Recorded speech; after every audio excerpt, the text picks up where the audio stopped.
to episode 3 of, well, let's talk vinyl.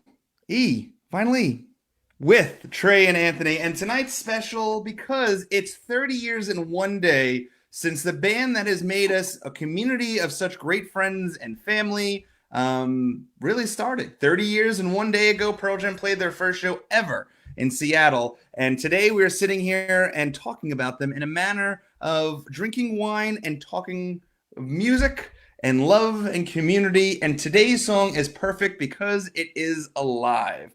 But before we get too far in depth with all that, let me introduce my co-host. He is from the Pacific Northwest. He is known as the master of wine in at least my circle and many other circles. He is a great guy, a philanthropist, an amazing human being. Trey Bush, how are you doing in the Pacific Northwest? I am surviving like all of us, buddy. How are you? I am doing the same. How's the weather out there? It's funny you asked that. Today, it's raining right now, which, people say, it's Pacific Northwest. But I live in Eastern Washington, and I'm on the dry side of the state. But typically, by the end of the fall is when we start to get some moisture here, and then we'll get usually some rain or snow in the wintertime, a little bit in the summer, and then it's just hot as Hades in the summertime. But tomorrow night is supposed to get down to 19 degrees, which is crazy. Yeah, this is the weird time of the year where it's like one day it's hot, next day it's freezing. You don't know what to wear, you don't know what to put up and what to take out. It's when the kids grow up for Halloween, you're like, are they needing snow boots or I totally hear you. Now, this is also a unique time for you as owning a vineyard and stuff, because this isn't a time that you're almost extremely busy because of harvest, correct? We just finished yesterday. We picked our last grapes on Thursday. Keith Johnson, who is one of our co-winemakers at the winery, his project, he picked his Riesling and Malbec yesterday from this high elevation vineyard. Tuesday this week was the last day we picked Cabernet for Slieght of Hands, and we had all our grapes in the door, and which was good because last night it got down to mid-20s. So effectively, any vineyards that are still hanging fruit, it just needs to get picked off because nothing's going to happen at this point. The canopy has been fried off, and time to pick. But as it is, everything's ready. I can't imagine there's anything hanging out there that just wasn't ready to pick yet. So I've never truly understand the process. So the grapes grow, they're picked and harvested around this time, and then what's the process from grabbing those grapes and to get it into being like this bottle of wine here? I'll try to keep it short and simple, but basically you go from once you decide to pick your fruit off the vine, and that's a decision made by the winemaking team, and it's based on a lot of different factors, and it's different for every different winemaker, which is why all the wines that you taste always taste different, because winemakers have their input on what's going to happen with those grapes. But regardless, for us, what we do is once we bring those grapes in, we put them through what's called a destemmer crusher. So it goes on a sorting table. We'll dump those grapes on a sorting table. We'll pull out anything that doesn't look good. Anything that looks good, we'll put in the destemmer crusher. And what that does is it separates the stems from the berries. The berries will fall straight down into our bins. The stems get cut out the back, pushed out the back end, and we just throw those away. And then those grapes, we'll bring them in. And again, lots of stylistic decisions to be made. But for us, we employ what's called native fermentation or uninoculated. Essentially, we don't add yeast to our ferments. We allow the fermentation process to happen naturally because there's so many yeast in the vineyard, and we have a lot of yeast in the winery already. And that kicks off after 3, 4, 5 days. And then those grapes will take anywhere from a week to 2 weeks to ferment. And some of that's dictated by our style. We can keep it cool. We can warm it up if we want to kind of get that fermentation through faster. Once fermentation is done, we'll press those grape skins off. The wines then go to tank to settle out for a day or two. Then you'll rack that wine off of the heavy sediment, and it goes to barrel. Okay. That's a simple process. Now, and they can sit in a barrel for quite a while. Is that correct? Yeah, anywhere like white wines, anywhere from rosé is typically stainless steel or barrel, neutral barrel or concrete. And that's 2 to 3 months. Okay. White wines typically 5 months to a year. Okay. And barrel, concrete, stainless, depending on the grape varietal, depending on the winery stuff. And red wines typically a year up to 2-3 years in barrel. Typical time frame I always see is like 18 months in barrel for high-end red wines. Wow. Yeah, it's a crazy. I mean, it's a crazy process. It's very artistic in its own sense because there's a lot of fine details, and the smallest thing would change it all. I do have some news for you that I've been sitting on that I wanted to tell you live. So this is episode 3. We have 2 episodes. This is the first time ever watching this. So we have 2 episodes, wash and release, where we drank some wine, talked about those. They are on YouTube and podcast. Podcast seems to be a very heavily favorite. As of right now, I'm going to give you actual numbers for this, Trey. We have over 2 episodes. Anthony, give me these numbers. Hey, Anthony, hold on 2 seconds. I think the pizza guy's here. Hold on a second. Hold on. Hold on.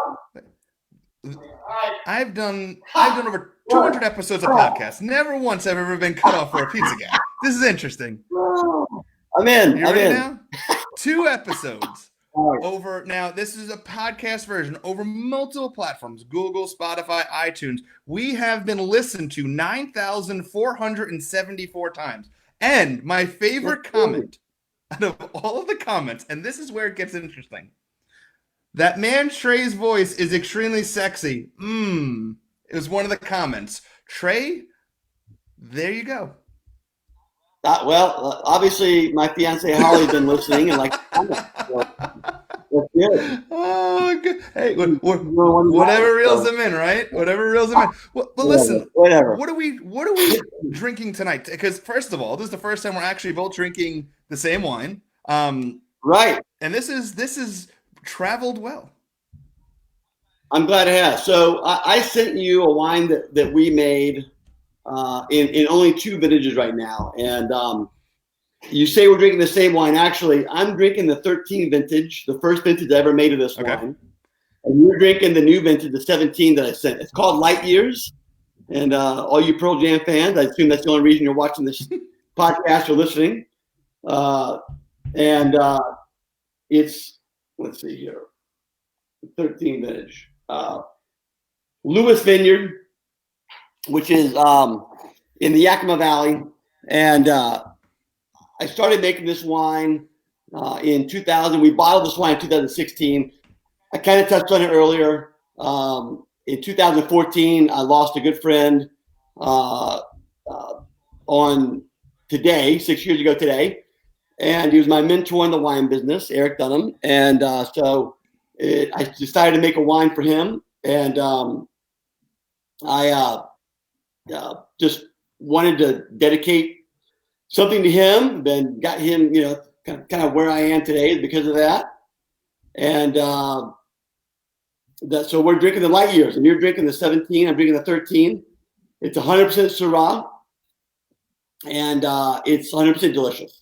Now, I haven't drinking, and I'm a big red wine guy. Like that's if I had to pick something, I like red wine. Like I actually, as a matter of fact, I quick story. When I went to a soccer game up in in Virginia Beach, we were out with a bunch of friends at this fancy Italian winery, and everyone's drinking stuff. I said, well, listen, I don't know what I'm going to drink, but I know somebody who's going to tell me what to drink. Let me text him real quick. And I felt fancy because I was able to be told exactly what to drink and why, and look good in front of my friends as I was drinking a good wine, and it matched the food perfectly. You knew exactly what to drink. It worked out great.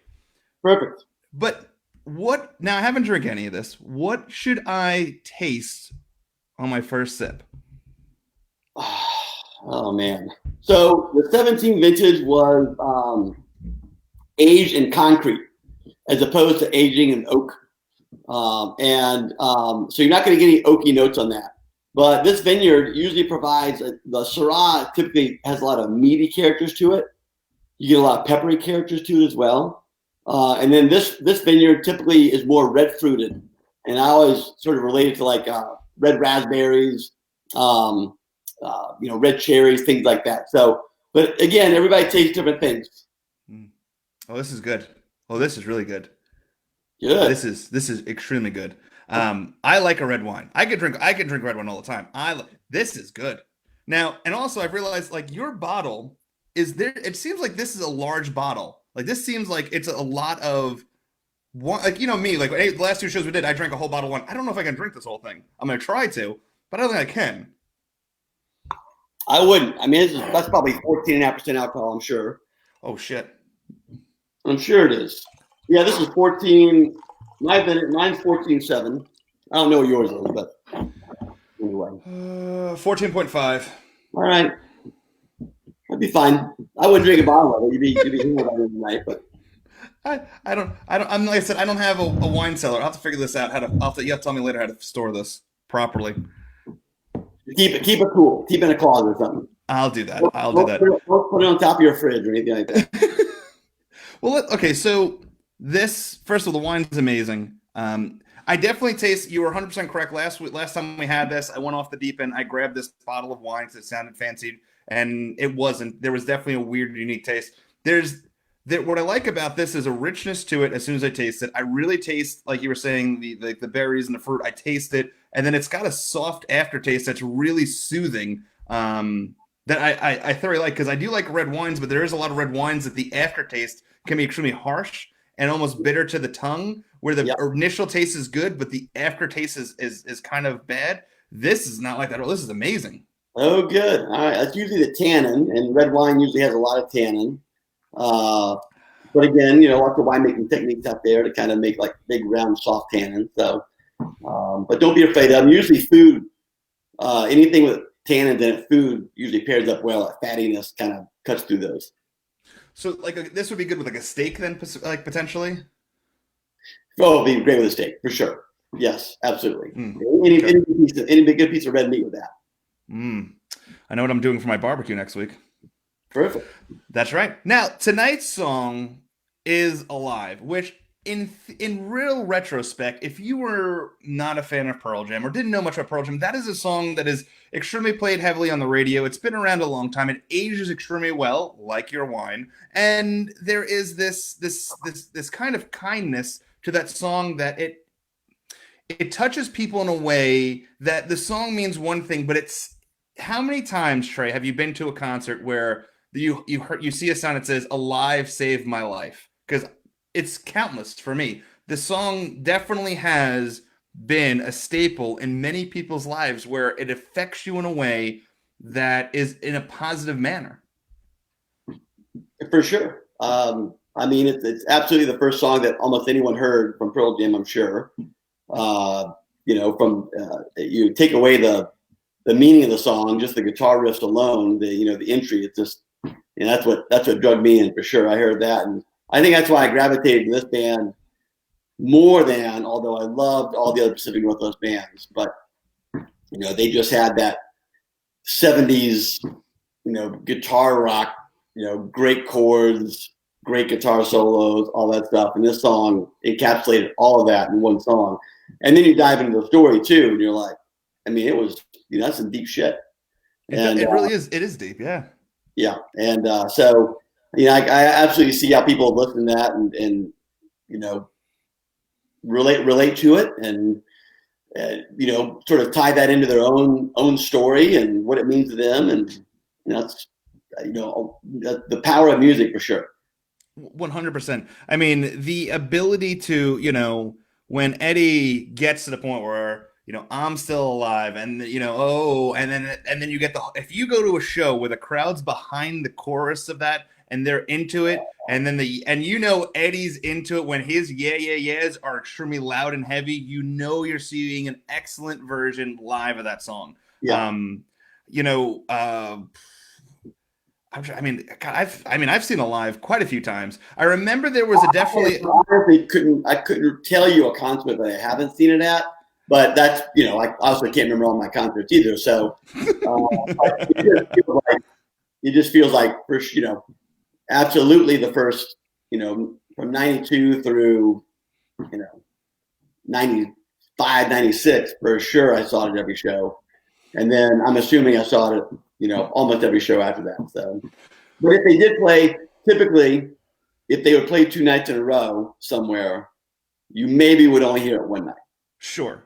This was not like Even Flow, where it seemed like Even Flow is a song that carries over to multiple nights. Alive is definitely a song that is one or the other. And it's one of those songs that, like, the people that go to a show that are not the deep, community-based, enthralled fans that we are, like, when they hear Alive, the excitement on their face the first time they hear that is something that's just very enjoying. It's an enjoying moment to watch that person's reaction to the first time hearing that song live. My son's first time hearing that song live, because he, small child, resonated with that song. It was definitely, it's more fast paced. It gets him going. He got into it, when they're doing the and he's throwing his hands in the air, fist pump. It's an exciting song because I feel like that's a song the whole crowd gets involved in, with the lights, with the way that Eddie gets into it, because that's one song, especially in the research I did, that is all over the set list. It really is played in multiple places, in the middle of the first set, second set, last set. It's never really just like, you can't determine, like, Porch really is a first set closer into a second set. Like, there's definitely songs that have their place where they're going to play 90% of the time. Alive really is. Release an opener, that kind of thing. Yeah, for sure. Correct. But here, let me throw some fun facts at you, because I found these interesting. All right, so Alive has been played 781 times live. It's interesting. Now, how many concerts has the band played? I mean, over 1,000. Now you're gonna test me on this shit. So I have all this stuff written down. I have a spreadsheet of this. Give me 1 second. I can definitely give you that answer, but it's gonna take a second. So as many shows they've played, they have done a total of. Oh shit! It's not. I'm not. I'll research it during when we listen to the song here in a little bit. I think it's definitely over 1,000. I want to say it's 1,144. Okay. Maybe I'm wrong. Anyway, but so still more than half of the shows have that being played. Of course, it was played at the first show ever on October 22nd, 1990, up in Seattle. And the interesting thing to me, with it being played 781 times, that's pretty high. Now, it did take a couple of years in 2002, 2001, and 1999 where it wasn't played at all. And it was extremely limited in play time in 2004 and going into 2005 shows. Because I remember heavily in 2006, like, it came back heavily in rotation where they were playing it every night. And it was like an exciting thing that people were getting involved in. Because Alive is a staple song. There's definitely Pearl Jam staple songs you want to hear. And I can go to a million more Pearl Jam shows, and this would be a song I still want to hear every show. It's just an exciting song to hear live. And like I said, I don't know, Mike McCready's guitar playing, Eddie's singing. I like Matt Cameron's take on the drums because it's different. It's interesting. Which, I have a question for you, Trey. I'm assuming that you saw the Rock and Roll Hall of Fame, correct? When Dave came up and played with them. Wasn't it interesting? Because, I mean, Matt Cameron has been, with the band 20 plus years now. So he really is he's, as much as people want to bring up the original drummers and stuff like that, and I appreciate everything they've done, Matt is a very formidable, wholehearted piece of the band. He's been there one of the longest. Yeah. But it was interesting to listen to Dave's take on Alive because his drum style is completely different than Matt Cameron's. And it brought up this weird, unique side to it where it was like I had heard it for the first time again. I will say that I think that the biggest contrast in drummers was Dave Cruzan and Dave Abruzzese, because Dave Abruzzese was he was just a rock drummer, man. I thought always that the songs were always sped up a little bit. I thought that he filled with his drums. He was just a busier drummer than Dave Cruzan, and even Matt Cameron for that matter. Dave Cruzan, was just I think he's like a pure drummer. You could see him on a jazz album as well as a rock album. You know what I mean? It's just they're all talented in their own ways, but for sure they all bring a different feel to what that song sounds like. And it was cool to see him play live because none of us ever got to see him play live. So, unless you were lucky enough to be at the first 10 shows or whatever it was with Cruisin'. I've actually fortunate enough to meet him and kind of hang out with him a little bit. He's just a super, super nice guy. Just a great dude. Yeah, he really is. He's. I've had an opportunity of talking to him a couple of times. I got to meet him up in Boston, and he's so humble. That if there's a word, very humble and appreciative of how fans still associate him with Pearl Jam. He used words like he's still very honored, still very he's very like open and very, I don't know, fan friendly. Totally enjoy. I could love the guy. I think he's great. Yeah. I know he was drumming with Candlebox for a little while too. Yeah, I think he still is. Yeah. Oh, good. So another fun fact about Alive is it's been an opener 3 times. Now, hold on. Before I say this, in realism, it's only been an opener 2 times. One time they did this 2-song set at a record store in Texas in '94, where they did Alive, and then they did a Neil Young cover. So I don't really call that an opener per se, but in Australia in 2006 and the Netherlands in 2003, and I'm probably saying the wrong thing, I'll get yelled at here shortly, they were openers, and it's unique that it was like an opening song, but what was really interesting to me was how the show progressed afterwards, because it was, I'm always like, I look at like set lists, like I look at math equations, like it's got to make sense, like how they kind of fall in line. And in 2006, let me scroll down to that show real quick, when it was, here we go, it was in Newcastle, Australia, November 19th, in Newcastle, Australia. Alive was the opener, right into Life Wasted, into Severed Hand, and then Save You, and then that's when it slowed down. So it was an extremely heavy, in-your-face opening show, and then it slowed down. So that was one of the the other one, and the other one went from Alive to Brain of Jay. So really interesting to find out like what was in Eddie's head that night that he would put those set lists together. It's like it'd be a weird. Yeah, I mean, that's I'd love to see that as an opener, like, because you're just waiting for him to come out, and then that's what you first hear, like, that guitar riff, and then it's like what? Like, that would be a unique experience to see. For sure, it would be awesome.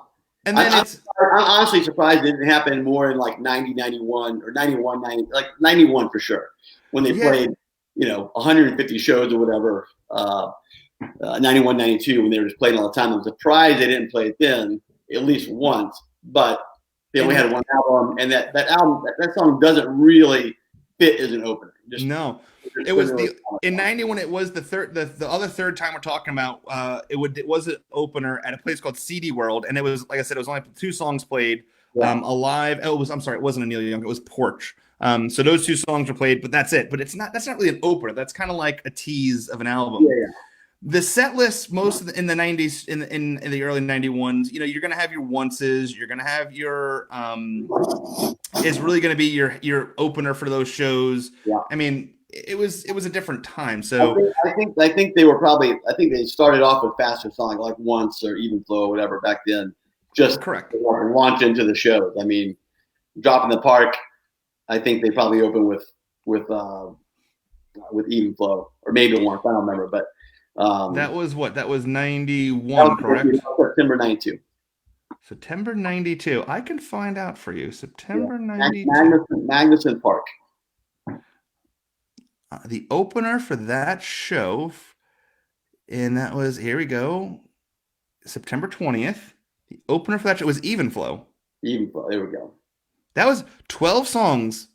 Even Flow, Once, State of Love and Trust, Why Go, Deep, Jeremy, We Belong Together was a tag in black, Alive, Garden, then they did a funk breakdown, Porch, then they did something called Tearing, Sonic Reducer, and then Rocking in the Free World.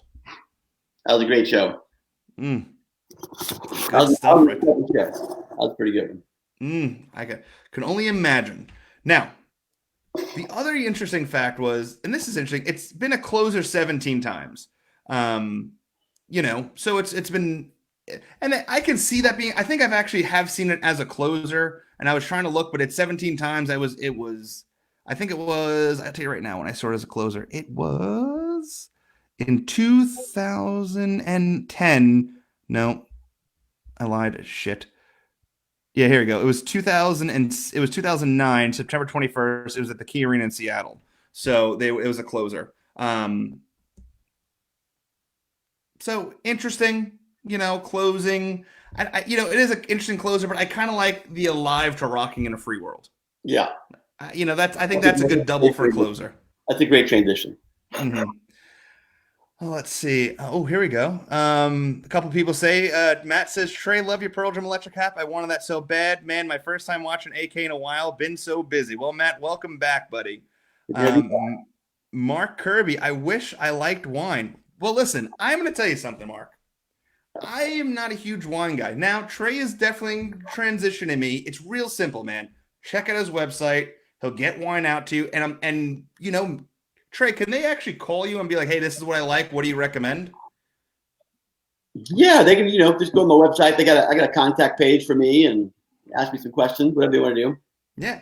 Listen, definitely check them out. Definitely worth listening. Unless you just don't drink. I don't want to get into that. Yeah, I'm not trying to start alcoholics on the show either. Let's, what, don't want to do that. But anyway, so there's a lot of great facts with Alive. And, the interesting thing about Alive is it is a unique song. And the one cool thing I've been doing recently is I've listened to Alive through different time periods. I listened to one version from between 90 to 95. I listened to one from like 96 to 2000, one from 2000 to 2005, 2006, like every 5 years to see how it changes. And it has changes with the different breakdowns, how Mike is, changing his guitar style a little bit in some of the breakdowns, how Ed is singing it in different points. There is definitely a transition for how they age and how the song ages, and it's really well. The changes aren't as significant as, let's say, Porch, because I think Porch has grown the most from the beginning to now. But yeah, it's really cool to listen to something back from like a 93 or a 94 and listening to something now, most recently since 2018, and seeing how the transition and the changes of everything change. It's amazing. Yeah, go watch the first show on YouTube, the Off-Ramp show alone. That was crazy one to watch. They had been together for 6 days, 7 days, whatever it was, My thought process to the whole thing was, nowadays we go into a show, we can take out our phone and record 4K, watch, and the whole thing, and it looks professionally done. Yeah. Back then, you literally had to have a fucking camera on your shoulder to record this. Who thought ahead enough to think, I'm going to record this? Remember, look, I know people that were at that show, and Mother Love Bone was a big deal, and they and Nirvana, I think they and Nirvana and Soundgarden, were all at the same sort of level at that point. They were all being chased by labels and they're being pushed out. So I think that just the friends who knew what was going on that night, they're like, well, we can't miss this. This is Stone and Jeff getting back together, and got this new kid with McCready, and you've got this new guy from San Diego, Eddie, and so. I think that people were definitely people in the know. My buddy Justin Hampton, the poster designer, was there that night. Rick Friel, the Friel brothers, both Rick and Chris were there that night. Obviously supporting Mike. Got Karen, Mason Blair was there taking pictures. That's the other one. You're like, that's the one thing I thought was weird was that Charles Peterson was not there, or Lance Mercer. I thought, both those guys were sort of shooting that scene at that time. And I found it weird that neither one of those guys were there. Yeah, it's... First of all, I'm going to give a shout out to Karen Mason Blair. If you don't have the book, I would highly recommend it. The Flannel Years, which is you can buy online if you go to Karen Mason Blair's website, does have the pictures from the first show in it, and some absolutely amazing pictures. First, was absolutely stunning photographer. If you go in here, she has I think, let's see, where does it start? But yeah, the pictures from the first show ever. I have some pictures up on the wall, but yeah, to think that this picture, which in theory is history from the first show ever of just these guys. What I loved about it too was there's nothing like no coordination. It's just five guys rocking the fuck out. Yeah. And it's special. And basically saying, let's see what these songs sound like in a club, But literally 6-7 days, Crazy. Mm. And, and it's crazy because who would have thought, right? Because most people, like I said, most people went there to support certain groups and stuff. Who would have thought that they would hold this amazing ability to be able to turn that show into 30 years in one day? I mean, this band, right, really does age extremely well. There's a lot of bands that I think people fall in and out of love with. There's phases in people's lives, but Pearl Jam has aged in a way that their music's consistently changing. I think Gigaton is a prime, beautiful example of that, of how they can turn something from 30 years ago, that sound, into something new and important. Because I think that's something that's very, unique and essential about their music, is how important it is that they can turn around and make, take messages and make it really stand out. I agree. Yeah, I mean, the relevancy of their music has always been there.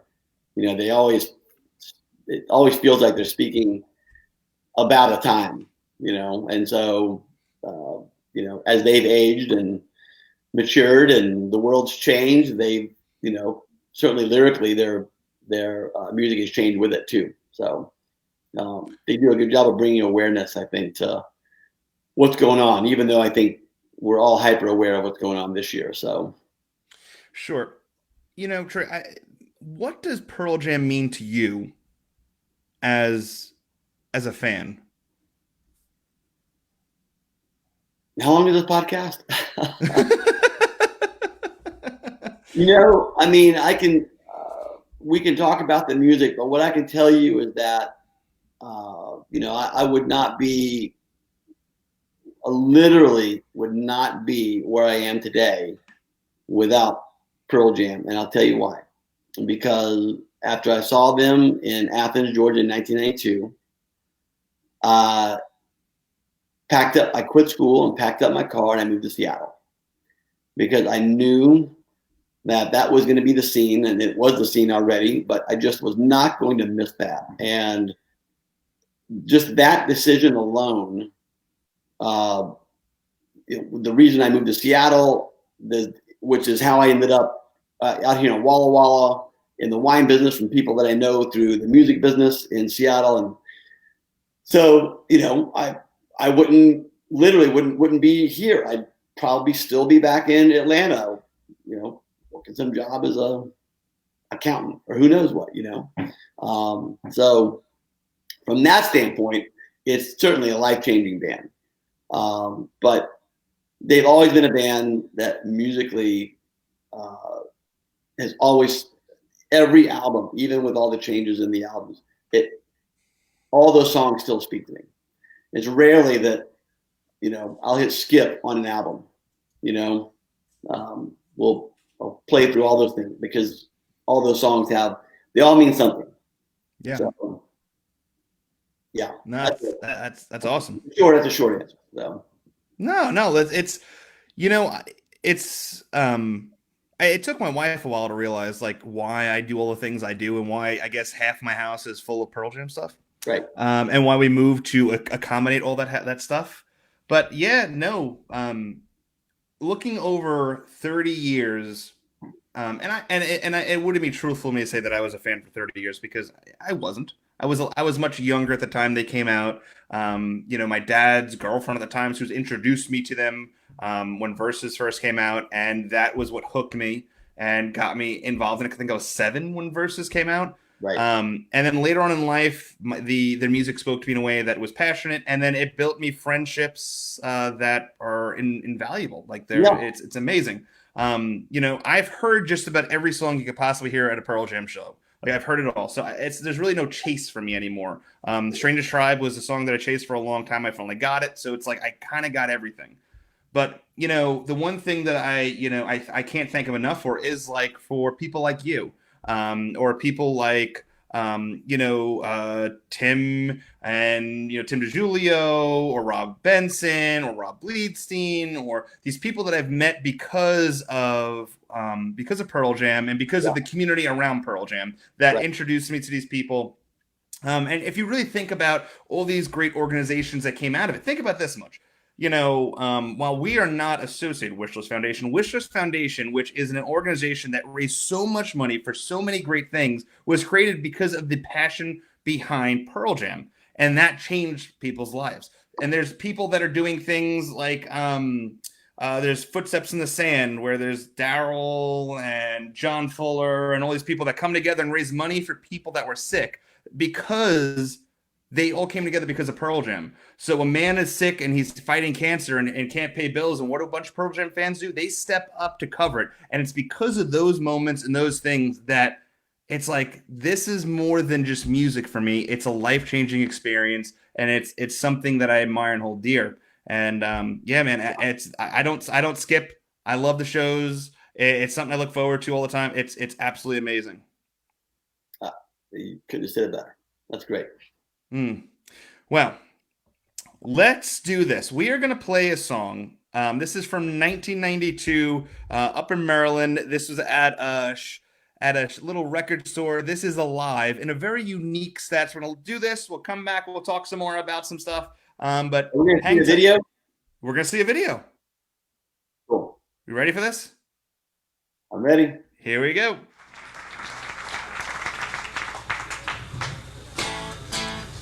Thanks. Again, it's really weird to be. Why go what? See, that one, I can't even get motivated to sing unless there's slam dancing, and they warned me if there was any slam dancing, they wouldn't sell one of our records. They'd take them off the shelf. Even flow we're gonna save for tonight.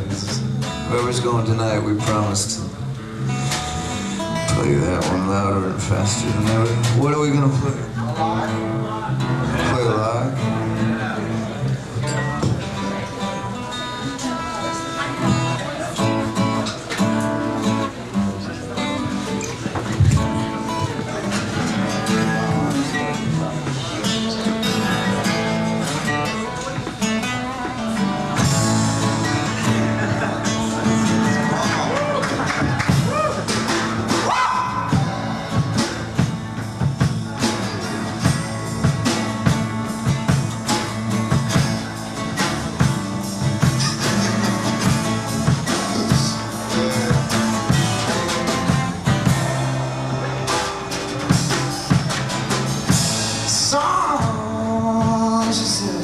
Why'd you pick that tattoo? What you thought was your daddy was nothing but while you were sitting home alone at age 13. Your real daddy was dying.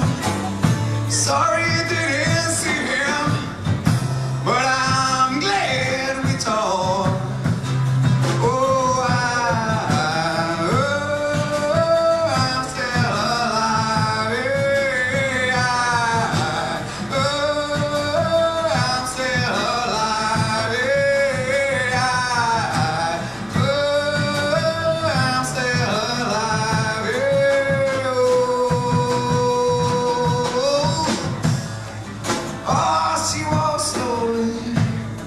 Across a young man's room, she said, I'm ready for you. Well, I can't remember anything to this very day, except the look, oh, you know we're here. Now I can't see, I just stare. I'm still alive, yeah. I'm still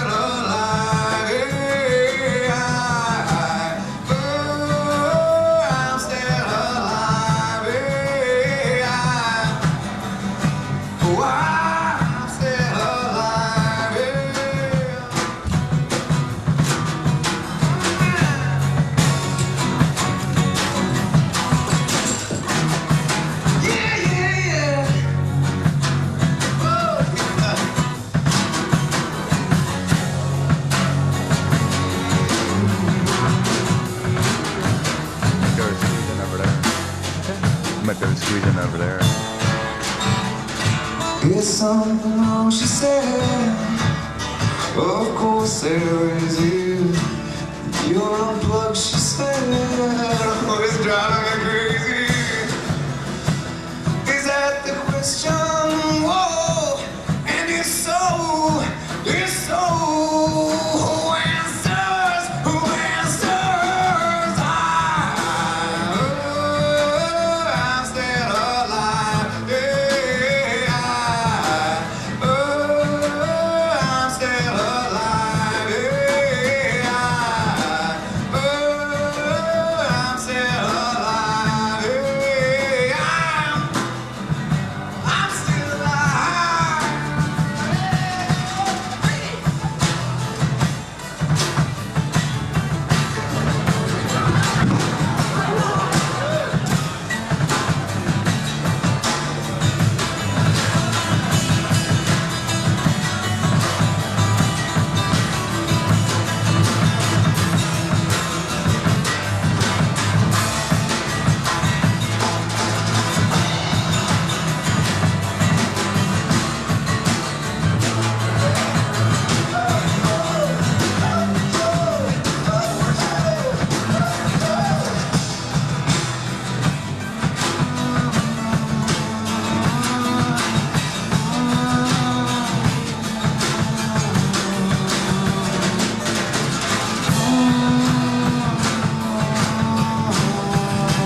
You know, I think that's something that in 30, 40 years, that's history right there, right? Like that's got to be something they teach in high school. I was watching Ron Howard did a great thing on the Beatles a few years ago, and it's on I think, Hulu right now. And I just started watching this morning, cooking breakfast. And when you watch the Beatles perform live in 1963, 62, 63, in front of all those crowds of mostly young girls, but the reaction that they got out of those people, and they were, obviously radio was very different back then, and there was no internet and all that stuff. But the way that band blew up, and you watch, and you're like, you listen to those songs, like they're cute poppy songs, but when they played them live, I mean, they were so energetic, So, but it wasn't that. But that was like watching history, and certainly watching that little piece of handheld VHS recorder. Some dude in 1991 hanging out at a record store, filming that just for who knows why. Yeah. And the fact that he thought later in life to upload it to YouTube makes it even much more special. Right. Probably had it on his MySpace page 15 years. He had clicked on his page, butterflies sprung up out of nowhere, then like the playlist that slowed down the whole page, a computer crash, all that shit. Oh yeah. God. I think a lot of bands, once they're out of the spotlight for long enough, I think the Beatles, once they broke up, I think was a prime example of this. Hell, I think Nirvana, once Kurt Cobain's death came about, they get looked at in the way of how they'll look down the road. And I had asked a friend of mine a couple of days ago, I'm like, who do you think are the top rock bands or top bands that come out of America? Like, who are the top 5 bands that come out of America? And the question really was out of it was, is Pearl Jam number 1, number 2, number 5, number 10, number 15? And why is that? And what bands are doing over that? And when I brought this question up, I don't look at it as like my personal opinion. I'm looking at like how the band travels around the world and sells shows, how their music influences other bands, how they are around and how they're legitimized. Because listen, Dave Matthews, great band, but Dave Matthews' music isn't selling hot in Tokyo or Australia like Pearl Jam is. And listen, whether you like them or not, Kiss is another prime example of a band that goes around the world. They sell it like crazy. And, I guess you could say they're more of a show than they are a band, but they're still extremely talented musicians. I think that's why they sell out. Kiss is a band that sells out because they put on a great show. Yeah, I agree with you. So where do you think let's say, so Pearl Jam is celebrating the 30 years of being a band.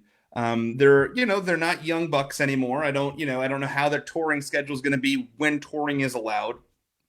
I am going to say, in my personal opinion, I think it's going to be a while. I don't know if we are going to have a Pearl Jam 30 next year. It just seems like too much of a risk. Inconceivable to me. No, I just don't see it. I really don't.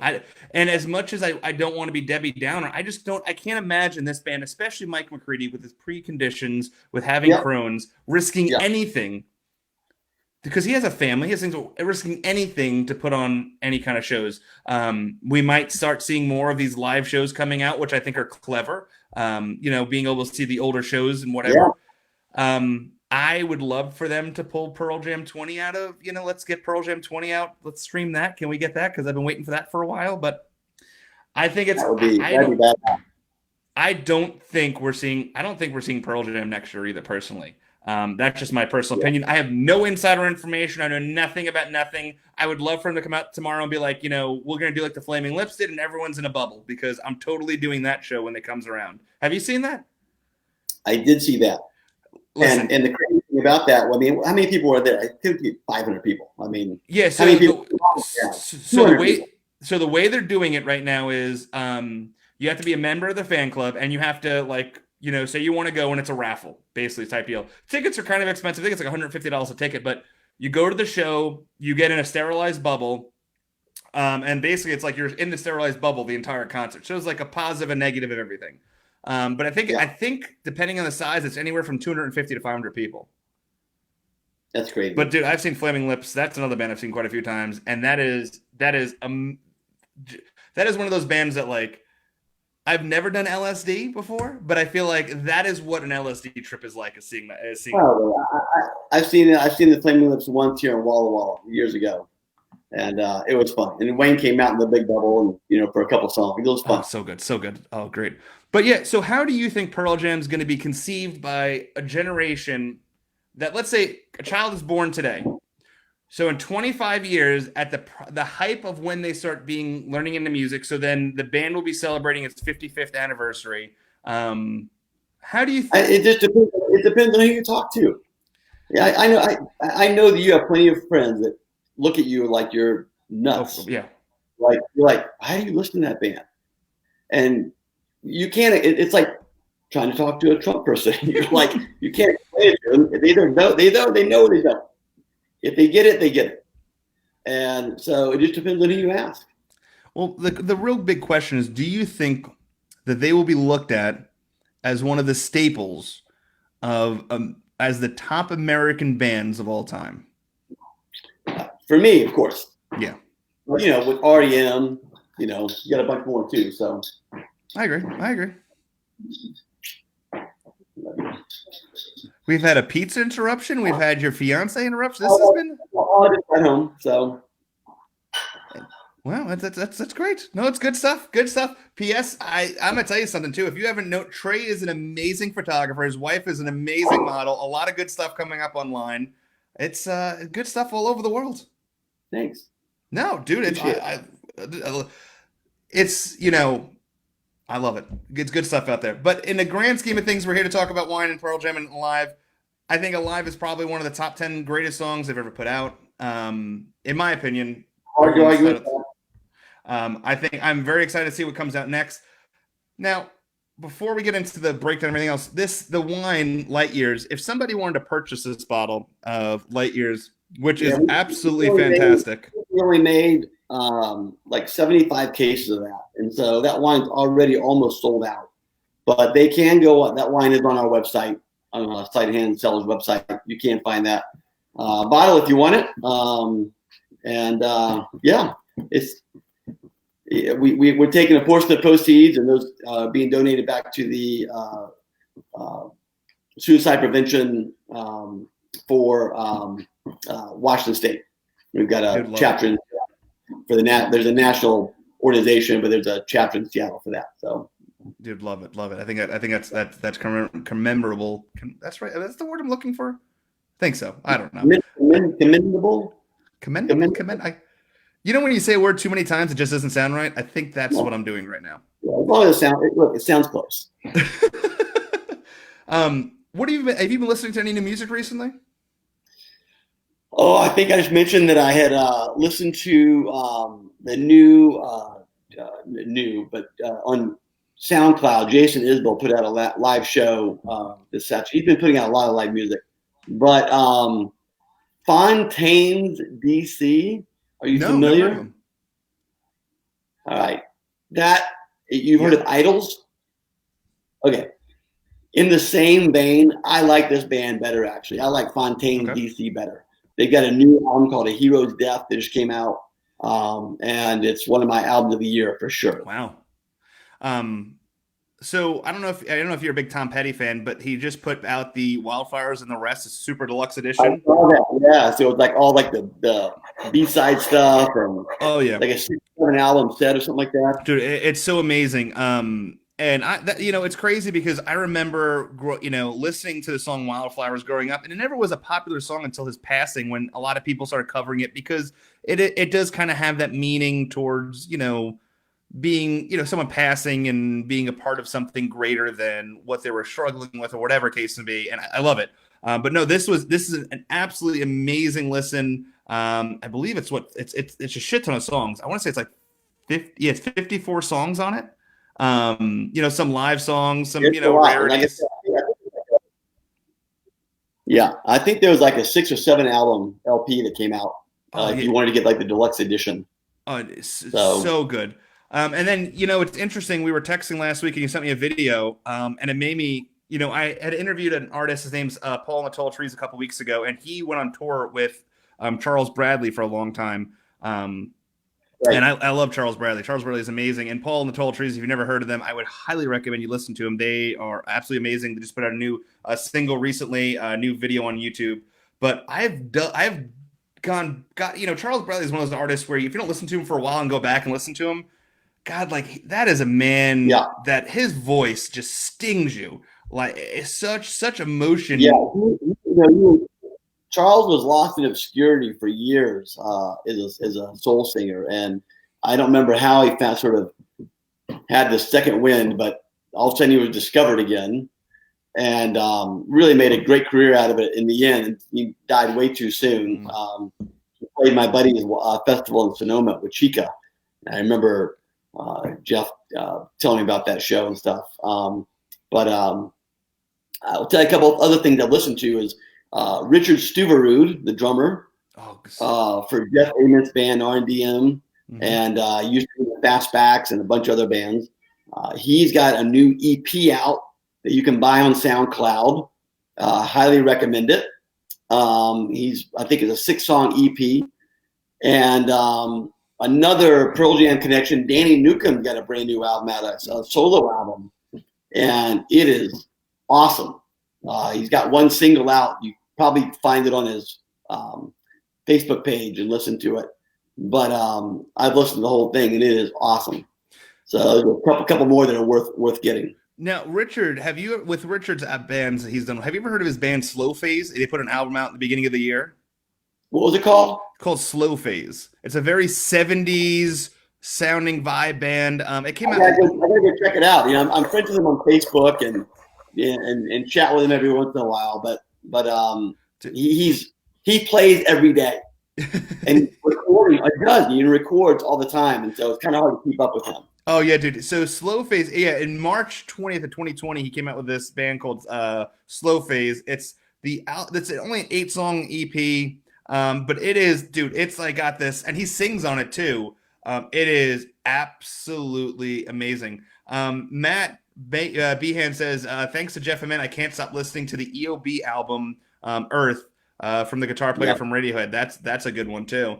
Ed O'Brien, that came out earlier in the year, and that was getting a lot of airplay on KEXP this year. And it's really good. That dude is an incredible guitar player, and he was worthy of his own album for sure. So that was a great choice, great pick. Now, last question. Pearl Jam put out the song "Get It Back" a couple weeks ago on a SoundCloud. Pay $22. I bought that. Yeah. And then like 2 days later, it was on iTunes. Yeah. What do you think of the song "Get It Back"? I have one listed in. I'm not going to lie. It's a terrible answer. We're supposed to be doing a Pearl Jam show, and I've only listened to the song one time. But when I bought that album, it's like 40 songs. It's a shit ton. And so I kind of played through it over the course of 2 days, and just never, you think, well, you're going to play that Pearl Jam song over. I kind of wanted to check through everything else, and then Harvest has been crazy, and so I just need to go. I need to go back. First listen, I liked it, but I can't give you like a definitive. This is why, or the drum break was great, or the bass, or whatever. So we'll save it for the we'll save it for the next show. How's that sound? All right, there we go. We'll save it for the next show. We'll tap. I can do that. I mean, it's the last Pearl Jam song that was recorded, right? I think so. I don't. It's interesting. There's a little bit of information out. I know it's a Matt song. Matt wrote the song. It's interesting. Yeah.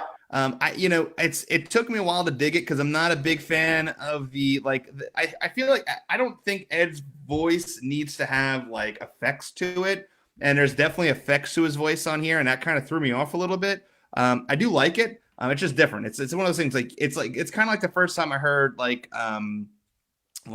Dance of Clairvoyance. It's so different and unique, but then the more you listen to it, the more you love it. Dive in. Dive in this. Yeah. But yeah, the best songs are the ones that aren't the ones that just grab you like that. Like the ones that are super hooky, those are the ones you get tired of really quick. Sure. Totally agree with you. Right. And that album that came out, they came out with it was albums they have to grow on. You know what I mean? So, and that album that we were talking about had, like Matt said, had 77 songs. 77 songs. And I'll tell you, the Stone song that's on there, absolutely, that's one of my favorites on there. He did a great job on that. The Jim James My Morning Jacket cover where he goes back and does the acoustic was absolutely beautiful. There a ton of great shit, so definitely listen to it. But I think we're at the point where I think we've said it all. We've said enough. I've taken up enough of your time. I know you are one busy man, and it's a busy time for you. We have not picked a song for next month yet, but we do have the wine for next month. We're going to be talking about, and it's going to be Force of Nature. So what's cool about this is we're going to be promoting this on all of everything I'm a part of. So I'll post links up. So I would recommend for next month, for the next show, buy yourself a bottle of Force of Nature. Get ready, break it out. We're going to pick a song. I think we're going to stay true to the track. I think we just finished 10 first before we jump on anything else. We'll pick a song off of 10, and then we'll roll with it. But I would highly recommend buying a bottle, getting it shipped to you, get ready so that next month we can sit down, crack this open, and break it out, and go from there. I love it, buddy. Trey, is there any final words that you have to say to the viewing audience or listening? I do. For the love of God, if you are out there voting, please vote for Joe Biden. I can't take another four years of this shit. I'm not going to lie. That's all I got to say on that. Vote. If anything, at least vote. You know what I mean? It's embarrassing to see that this country can only turn out like 45% of their entire population to turn out to vote every year. I think this year is going to be dramatically different. I agree with you. And I will end with this. I know we're in a weird time right now, but if you have the opportunity, search on Facebook Keeper for a Cure. My son is raising money right now for the Phillips Cancer Center in Charlottesville, Virginia, through his campaign, through his nonprofit.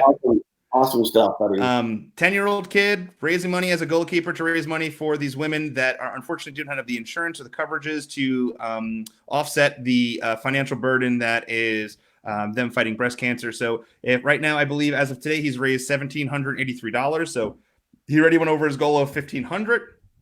I know his new goal is $2,000 by the end of the next weekend. So I'd love to see him do that. If you have the opportunity to do that, please search Keeper for a Cure on Facebook. Look at the page. There's links everywhere. Once again, thank you so much for tuning in. Trey, always a pleasure to talk to you. Thank you for everyone that's listening to on the podcast. Once again, definitely check out Slieght of Hands Cellars on Facebook, Instagram, everywhere. Buy wine, buy his shirts, buy his shit. Trey needs your money. That's what I got to say. Until next time, thanks for tuning in to Let's Talk Vinyl.